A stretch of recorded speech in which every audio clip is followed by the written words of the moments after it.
இன்றைக்கி நம்ம என்ன பார்க்க போகிறோம்னா கிவி பழத்தில் நன்மைகள், அதாவது கிவி பழத்தில் உள்ள சத்துக்களும் அதன் நன்மைகளையும் பார்க்க போகிறோம். அதை பார்க்குறதுக்கு முன்னாடி கிவி பழத்தில் உள்ள சத்துக்களும் அதோட செயல்களும், அதாவது நம்ம உடம்புக்கு அது எந்த அளவுக்கு உபயோகமாக இருக்குன்றத பார்ப்போம். So vitamin C, vitamin K, fibre அதாவது நார்ச்சத்து, பொட்டாசியம், ஃபோலேட் அதாவது விட்டமின் பி9 சொல்லுவாங்க, அப்புறம் கலோரிகள், இது எல்லாமே கிவி பழத்தில் நிறைந்துள்ள சத்துக்கள். வைட்டமின் சி அது செய்யக்கூடிய வேலைகள் நம்ம உடம்புக்கு தேவையான நோய் எதிர்ப்பு மண்டலத்தை வலுப்படுத்துகிறது மற்றும் காயங்களை விரைவாக குணப்படுத்த உதவுகிறது.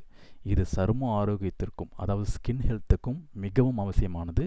இதுதான் வைட்டமின் சியோட பெனிஃபிட். வைட்டமின் கே இது எதுக்கு தேவைப்படுது?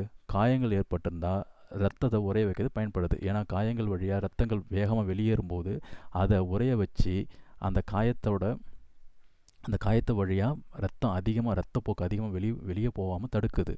சரிங்களா? இது அது மட்டும் இல்லாமல் இது எலும்புக்கு ரொம்ப நல்லது. ஃபைபர் இது பொதுவாக நம்மளோட செரிமான மண்டலத்துக்கு உதவுது. அதாவது நம்ம குடல் சம்மந்தமான விஷயங்களுக்கு ஃபைபர் சத்து, நார்ச்சத்து மிகவும் அவசியமானது. அது வந்து ஆங்கிலத்தில் என்னன்னு சொன்னோம்னா கட், அதாவது குடல் சம்மந்தமான விஷயங்களுக்கு நார்ச்சத்து ரொம்ப தேவைப்படும். பொட்டாசியம் இது வந்து பிளட் ப்ரெஷரை கம்மி பண்ணும். அது மட்டும் இல்லாமல் உங்கள் தசைகள் நரம்பு மண்டலத்தை சீராக செயல்படுத்த உதவுது. ஸோ நரம்புக்கு தசைகளுக்கு தேவையான அளவு பொட்டாசியம் இருந்துச்சுன்னா அதுங்களோட செயல் மிகவும் சீரானதாக இருக்கும். ஸோ அதுக்கு தான் பொட்டாசியம் தேவைப்படுது.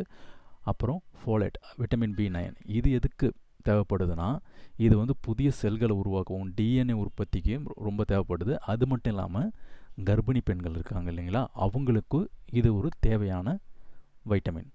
அப்புறம் கலோரிஸ் அது தெரியும் உங்களுக்கு. ஸோ கலோரிஸ்ன்றது நம்ம தினசரி நம்ம உடல் உழைப்புக்கு தேவையான ஒரு சத்து. ஸோ அது வந்து கிவிலையும் பொதுவாக கலோரிஸ் எல்லாத்துலேயும் இருக்கும். ஸோ கிவிலையும் கலோரிஸ், பேசிக்கான கலோரிஸ் இருக்குது. இது உடம்புக்கு தேவையான எனர்ஜியை உங்களுக்கு கொடுக்குது. ஸோ இதுதான் கிவி பழங்களில் உள்ள முக்கியமான சத்துக்கள். இது வந்து அந்த அளவுகோல், எந்த அளவுக்கு அந்த சத்துக்கள் இந்த கிவி பழத்தில் இருக்குன்றதை பார்ப்போம். ஃபஸ்ட்டு வைட்டமின் சி எவ்வளோ இருக்குது? 154% இருக்குது. வைட்டமின் கே 38% இருக்குது. ஃபைபர் 2.1 கிராம் தான் இருக்குது. அதுவும் 100 கிராமுக்கு தான் 100 கிராம் கிவியில் 2.1 கிராம் இருக்குது. அப்புறம் மைக்ரோகிராம், ஃபோலேட் மைக்ரோகிராம் தான் இருக்குது. கலோரி 61. அப்புறம் பொட்டாசியம் 312. ஓகே, ஸோ இதுதான் கிவி பழத்தில் உள்ள சத்துக்களோட அளவு. சரிங்களா? அது மட்டும் இல்லாமல் இது நம்ம சாப்பிட்றதுனால என்னென்ன பெனிஃபிட், கிவி பழத்தை சாப்பிட்றதுனால என்னென்ன பெனிஃபிட் கிடைக்குதுன்றதை பார்ப்போம். ஸோ ஃபஸ்ட்டு இது இதயத்தை ஆரோக்கியமாக வச்சுக்குது, நோய் எதிர்ப்பு சக்திக்கு உதவுது. ஸோ இது இதயத்தை எந்த அளவுக்கு ஆரோக்கியமாக வச்சுக்குதுன்னா ரத்த அழுத்தத்தை கட்டுப்படுத்துது, தமனியில் உள்ள அடைப்பை தடுக்குது, கெட்ட கொழுப்பை குறைக்குது, இரத்த ஓட்டத்தை இன்னும் அதிகப்படுத்துது. அது மட்டும் இல்லாமல் இதய நோய் ஆபத்தை குறைக்குது. ஸோ இதயத்துக்கு எந்த அளவுக்கு கிவிப்பழம் உதவியாக இருக்குன்றது இதுலேயே தெரியுது.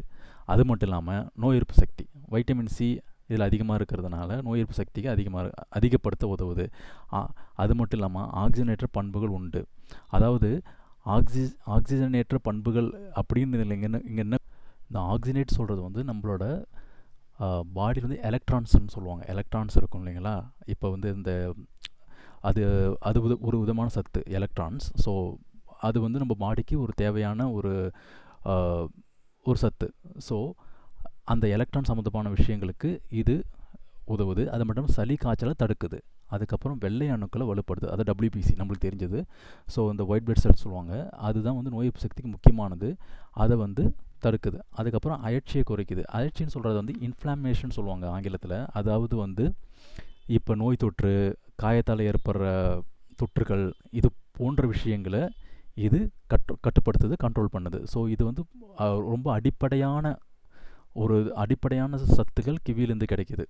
இது கிவி பழம் சாப்பிட்றதுனால நம்மளுக்கு கிடைக்கிற அடிப்படையான சத்துக்கள் இதெல்லாம்.